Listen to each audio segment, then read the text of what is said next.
welcome back to Sequel Showdown. This is our 4th episode and our very special Halloween edition. So today we're going to be discussing Beetlejuice that came out in 1988 and Beetlejuice that came out this year in 2024 and is still currently in theaters. Similar to our first episode, these two movies have a 36-year gap, and it actually resumes that way because in the first movie you see Lydia Dietz, who's one of the main characters, as a younger teenage girl, and in this movie you see her grown up with her own daughter that is a teenage girl, played by Jenna Ortega. So, kind of to get started, we're just going to talk about a little bit of facts about the movie. So, Beetlejuice in 1988 had a budget of $15 million, and the box office made almost $75 million. And in the sequel that came out this year, Beetlejuice, they had an estimated budget of $100 million, and it is currently made just over $435 million. So a big jump from the first film. There's also a lot more notable actors in the second film. Like I mentioned, Jenna Ortega is an up-and-coming actress that you see in a lot of films.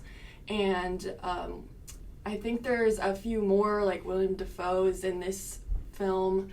He's pretty famous. And then, of course, you have some of the original cast from the first movie. Obviously, Beetlejuice is the same. Lydia Dietz, Delia Dietz, they're all the same. And so just to get started, we're going to talk about which film that we liked the best and maybe some of our favorite characters. And so for me, I honestly liked both. I liked the kind of more scary vibe of Beetlejuice in the 1988 one. I thought it felt more of an eerie, like, actually, was a true, like, dark fantasy comedy film. And then in Beetlejuice, I liked it more for the comedy. I felt the 2024 version had better comedy than their original one. But I didn't get as much of the dark fantasy. It kind of felt a little too modern to have that dark fantasy feel, in my opinion. But my overall favorite character, I would have to say, is Delia Dietz. I thought she was hilarious. And the fact that the way she went out in the end was because she got scammed by a bunch of poisonous snakes was honestly, like, really funny to me.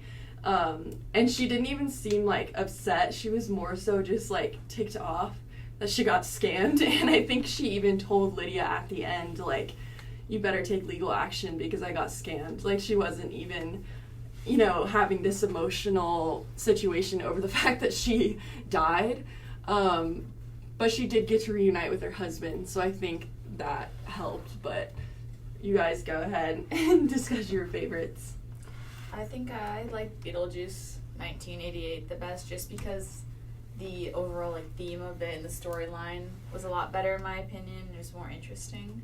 But I did enjoy Beetlejuice, just not as much as the first one. I enjoyed the first one. It's just I thought it was a little more scary and more Halloween feel in the second one. Mm-hmm. But also there were a lot of comedy moments in the first one too that I enjoyed. I liked the dinner scene. Mm-hmm. The best. I thought awesome. that was an amazing scene, and so I think that it had the perfect mix of scary moments but also humor in it. Mm-hmm. Yeah, I'm gonna have to say the first one was also my favorite. The second one just seemed a little more all over the place kinda, and I think the first one was really cohesive. And I think that my favorite character would have to be Lydia. I thought she was really entertaining. Yeah, I'd have to agree with that. While I did like the second film, I do feel like there were about 5 plots going on at one time, so sometimes it was a little hard to keep up. You had Lydia and her ghost TV show, not even TV show, it was more like a talk show where she would have an in-person audience, and then you had the whole situation of her and Rory, who gave me bad vibes from the start. That actually did not shock me when he turned out to kind of be a liar, because he was a little odd from the start and I never really trusted him.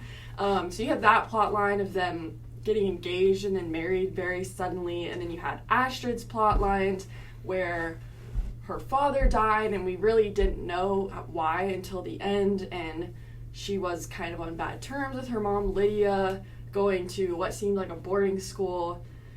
And then you had her meeting this boy in town who she thought was like, you know, finally someone normal she can relate to.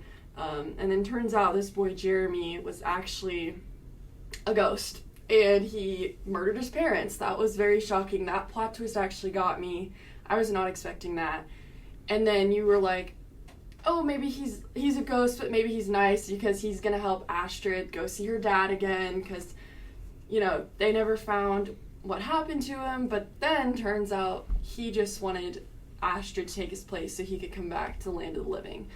So that was an interesting plotline. And then you had the plotline of Beetlejuice and his ex-wife, I think her name was Dolores, and how she killed him, he killed her, and now she's back and kind of, you know, wanting to get revenge on him. You had that whole plot line.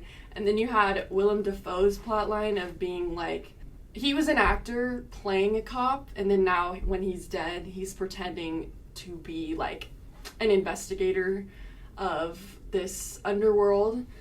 And so there's a lot going on, I will say.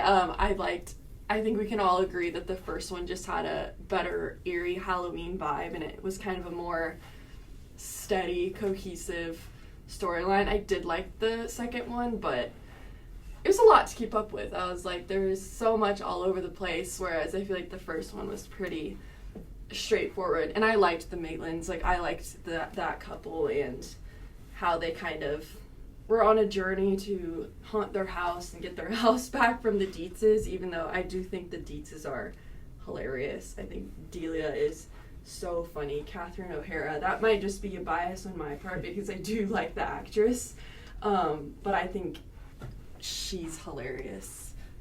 I'd say another cool thing about both movies, but especially the first one, is they didn't use much CGI, if any. Mm-hmm. And I think, especially in the first one, they didn't use a lot. They used camera tricks to make it scary and all that stuff. And then in the second one, they didn't want to use as much CGI because they wanted to make it feel like it was handmade, handcrafted stuff. And so Danny DeVito, when he was the janitor, yep. he didn't have that much like CGI on him. In fact, it was makeup and like all that stuff. And so when he had green face paint on and false teeth, mm-hmm. and then like colored contact lenses. And so the interesting part about that was he couldn't really walk without help around the studio and stuff by himself because he couldn't really see well with the contacts on.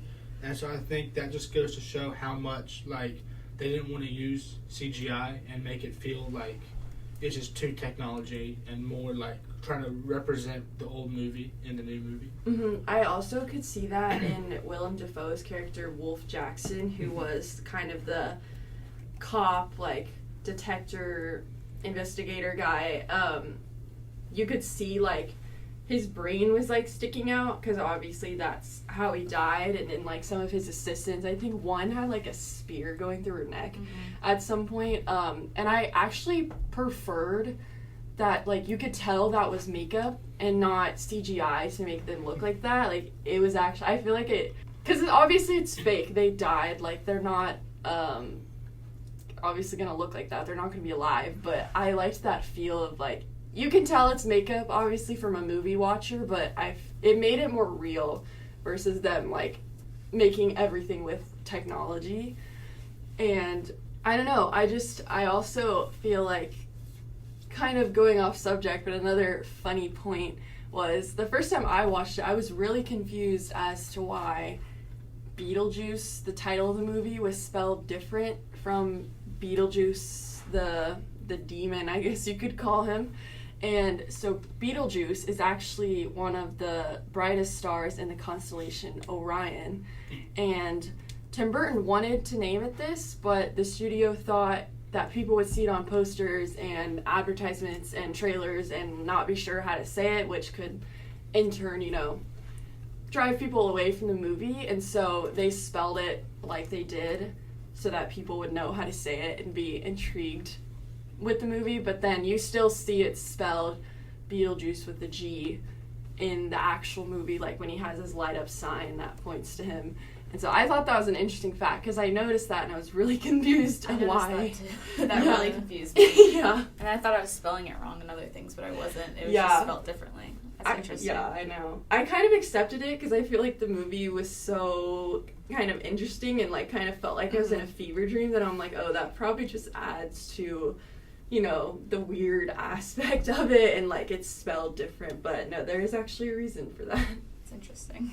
Yeah, I wondered about that too. Yeah, I also thought something that was really interesting, just to add to the a million plot lines that the second movie had, was the baby Beetlejuice and how that came out of nowhere. It actually, if you look it up online, if you look up the cast, it says Tim Burton plays baby Beetlejuice. I don't know how that works exactly, but that whole plot was so weird to me. I thought it was funny how it came about at first because it showed Rory and Lydia like in therapy and then it kind of popped out to be scary, and so I thought that was funny. But then when they had that random like scene at the end of Jenna Ortega and that guy she married like having a kid, and then all of a sudden baby Beetlejuice pops out and is just like on the wall, that was so weird. I think that was actually Lydia's nightmare, but that was an interesting thing that they added to the second movie. Because I kind of felt like that movie was like, again, a fever dream in a different way, but like it was so chaotic, it was hard to kind of keep up, but I kind of liked it. There's definitely a lot going on in it, which is why I think I like the first one better, but it was still a very good movie. Mm-hmm. Yeah. It was actually interesting too, because the first movie was rated PG, and the second movie is rated PG-13, which makes sense. They have some comedy in there that and maybe adult jokes, but I thought the first one also had adult jokes and certain profanity used, so I was kind of shocked it's PG, but I think that might just be the times, because when I hear my parents talk about movies, I mean, they were watching rated R movies way earlier than they were supposed to, and I think now a lot of stuff is more censored, and so they definitely had to add that PG-13 rating to the second movie. Yeah, I think that definitely has to do with just like social norms now and everything, and like so that they don't mislead parents to bring in like young children in. Right. Right, because I always forget there's a distinction between PG movies and G movies. I feel like we automatically think like PG is just any kid can watch it, but actually sometimes there's jokes slipped into there, like it's not uncommon for that to happen. But yeah, I agree. It's definitely with the social norms at the time, because this, again, was a 36-year age gap, which is a really long time to have in between films, but I liked how it wasn't just a continuation of the first one. Like, it showed how Lydia was an adult, and now she has a kid. So the 36-year gap makes a lot of sense. Another hilarious part that I was genuinely laughing out loud at was, and I know this is ironic, but it was the funeral scene for Lydia's dad, because I just know Delia was the one who hired that choir to sing around the funeral, and it was just hilarious because I feel like Delia is always gonna stand out. I mean, you saw everyone was dressed in black, everyone was kind of mourning, and then she's standing there with her bright red hair, just like standing out in front of everyone. Another hilarious scene that I loved with Delia in it was when all of a sudden you hear screams in the background, and then Lydia and Astrid come running in, and she's in this like photo shoot backdrop, like filming herself screaming, and they're like, "What's wrong? Like, are you okay?" And she's like, "I'm trying to get pictures of me like in English so we can like put them on the wall." And she was like, "Can you guys go next?" And I just thought that part was so funny because they were genuinely concerned, and obviously she was upset about her husband's death, but she also kind of was like, I don't know, she got over it very quickly, it felt like. So I just loved her as a character. I thought she was hilarious. And then another really important aspect of this film is the creator, Tim Burton. He's very famous. He has a lot of really well-known movies that a bunch of people from Generation Z have grown up with, like The Nightmare Before Christmas, that was a big like Disney movie. Corpse Bride was another one. Alice in Wonderland, Frankenweenie, Charlie and the Chocolate Factory, and then he also did some other movies like Edward Scissorhands, which a lot of more millennials grew up with. But he's very famous, and you can tell he always has his favorite actors who really fit his aesthetic. So like back then, Johnny Depp was a really big one. Helena Bonham Carter were in a lot of movies. You can tell Johnny Depp and Helena were in a lot of movies together. And then Winona Ryder, obviously, was one too. She fit his aesthetic. And now people are speculating that Jenna Ortega is his new kind of front runner for his movies, because she also worked on the TV show that was released on Netflix called Wednesday with him, and then she was in this movie Beetlejuice. So a lot of people assume that she's probably going to be on future projects with him. Yeah, she mentioned in interviews how it was different but also about the same when comparing how working with Tim Burton on Wednesday and then the new movie, how it was different but also similar, like how he always cared for the actors and actresses that he was working with, but how the humor and the darkness compared between Wednesday, the TV show, and then Beetlejuice. Mm-hmm. Yeah, I really love Tim Burton films and how they're all not cohesive, but they all kind of have a similar theme and just vibe. Like, I don't think there's any other directors who are doing anything like this. Mm-hmm. At least as successful as he's been.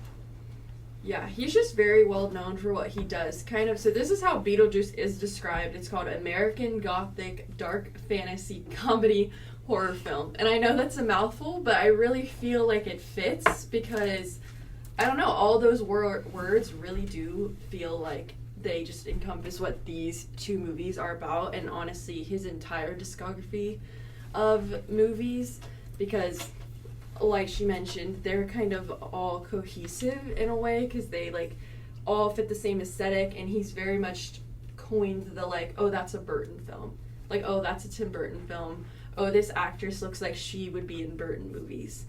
Like a lot of people just talk about him that way, and it fits. You know, this movie is obviously a sequel, so it fits really well. But you can also, like we said, see that kind of modern touch to it. And I like how he kept a lot of the same actors. I've seen Michael Keaton, who plays Beetlejuice, and a lot of other things. And honestly, I kind of liked seeing him in this role because I didn't expect it. I don't think I've ever seen him play a role like kind of chaotic and crazy and all over the place like this. And so it was kind of fun to see him in this different role as Beetlejuice. You know, I've seen him in more like serious roles, or I think he's been in like romance movies in the past. And so it was kind of funny to see him act the exact same way that he did in the 1988 movie. And I think I liked that, and how Beetlejuice didn't feel any different from the 1988 film and this film. Shout out to Michael Keaton. His age didn't show, to me at least. It felt like the same crazy character. I think he played him very well, especially considering Michael Keaton is 73 years old as of last month.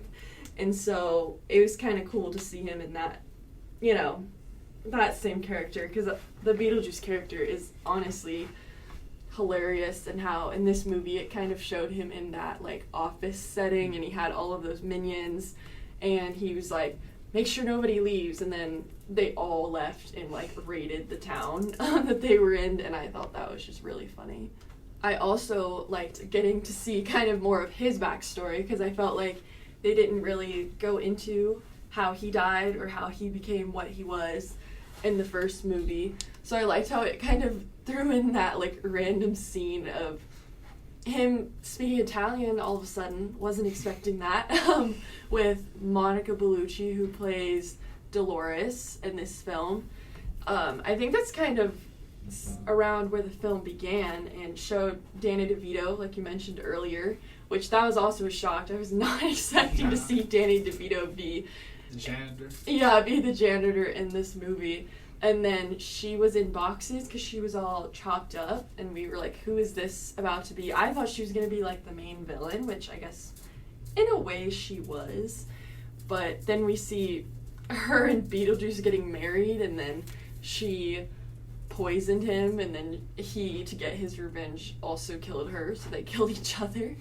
And that kind of started the whole revenge situation, so that was kind of funny to get a look into Beetlejuice's background like that.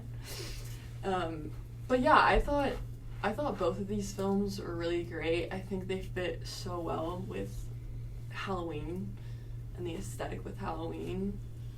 How do you guys feel? Yeah, I think it's a perfect Halloween movie. It's scary, but also has comedic undertones. But I think a lot of Tim Burton movies are perfect Halloween movies. Mm-hmm. You think of Franken, the dog, the Frankenweenie. Yeah, that was a fun movie to watch as a child. But yeah, I think a perfect Halloween movie would be Beetlejuice or any other like dark comedic Tim Burton Halloween type movies. Yeah, I agree. I think the release of this movie was perfect timing by them. It was a little earlier than Halloween, but it's about time everyone starts decorating and all those fun things for Halloween season. Yeah, I think it had really good timing. I remember over the summer going into movie theaters and seeing the trailer for this movie and kind of feeling like, oh, it's a little early, but then once it actually came out, I feel like there was a lot of hype around it, and it ended up working out well for them. Honestly, I think as marketing students, we could appreciate the timing because it might have felt a little bit earlier, but at the same time, I think it's smart that they did that because it gets people thinking about Halloween. People are, you kind of have a mesh of like, oh, it's fall, it's autumn, so you kind of have that vibe first, and then you go into Halloween. And so I think people were already kind of setting up for maybe fall and just the new season, autumn. And then it kind of led them into Halloween. And so I think it was kind of smart the way they released it. And like we mentioned, it is still in theaters. You can rent the movie and buy it on streaming services, but you can still go see it in theaters. And so I think it's cool that they had it released in theaters for that long, so then you could see it with Halloween. And yeah, I just feel like this is a great movie to watch. I know some people could say you could probably watch them on their own, but I definitely recommend watching the first one and then the second one. Yeah, I agree with that. I feel like it is a movie that you could like get most of the stuff out of the second movie if you watched it by itself, or if you watched the first one, not watch the second one. But I feel like to do both movies justice, you need to watch them like one at a time.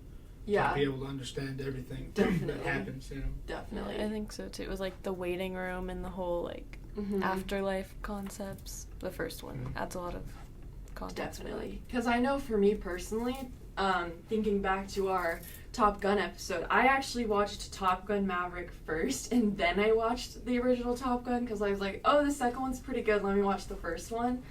And I wish I had done it the opposite way. So if you're going to watch Beetlejuice and you haven't, we definitely recommend watching the first one and then watching the new sequel, Beetlejuice. Yeah, and that's all we have for you guys today. Thank you so much for tuning in to episode 4 over Beetlejuice. Make sure to follow us on Instagram. It is Sequel Showdown, all lowercase, no spaces. And also take a look on Spotify and YouTube for these episodes. And thank you so much for tuning in today.